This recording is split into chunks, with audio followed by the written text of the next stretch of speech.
Some time ago,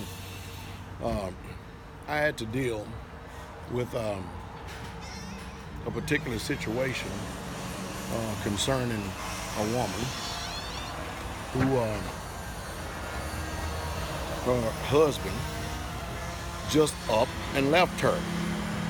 And not only did he up and leave her, he just like dropped off the face of planet Earth for quite a few years. Now, mind you, this was a woman that was just seeking godly counsel and what to do, because after about 3 or 4 years, she went to the state, because that's where her marriage was created.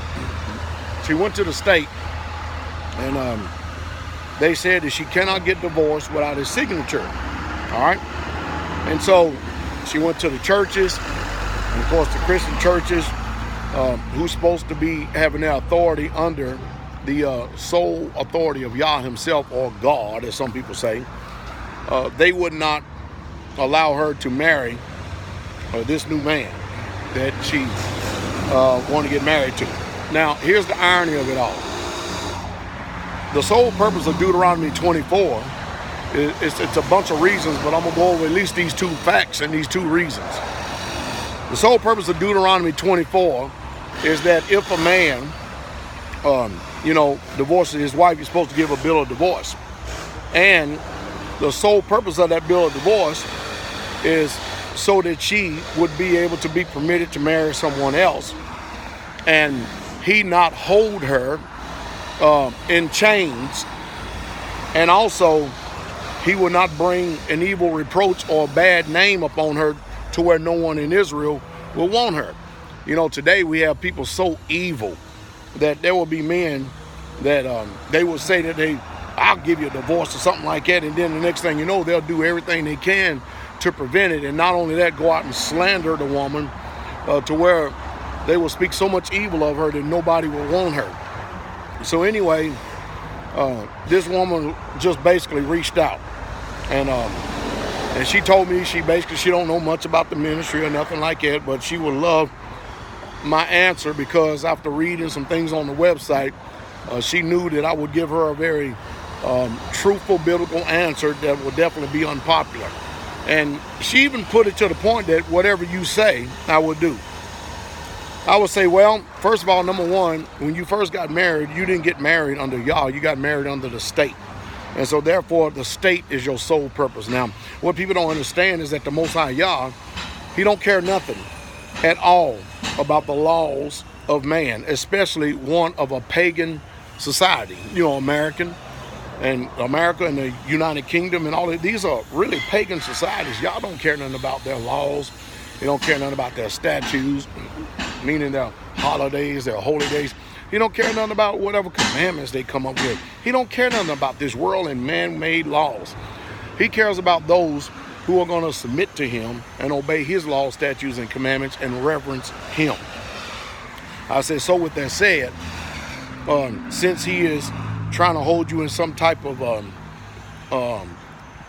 legalized tyrannical extortion, and this man just left you, according to the Torah, he has already voided the contractual agreement, be it especially spiritually, because a man that is married to a woman is charged to provide food, clothing, and conjugal rights. What we have today is that we have people that don't want to make vows. We have people today that don't want to be open and honest amongst their people about their situation. And of course, I understand, because I've been living this for a while, that there are a lot of challenges, there are a lot of things that people have to go through in order to change their mind. But that's why we believe in accountability. And our accountability is true. Because we want to hold people to the fire, because all this divorce and remarriage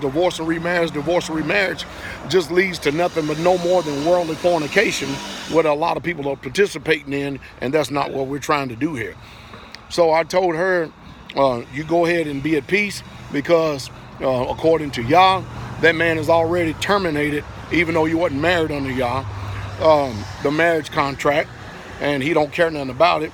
And I said, if you're going to do anything, you find someone that will actually perform a little small ceremony get a couple of witnesses there so that they can hold y'all to the fire and say your vows, and then have what you call, or the world likes to deem it, a spiritual marriage.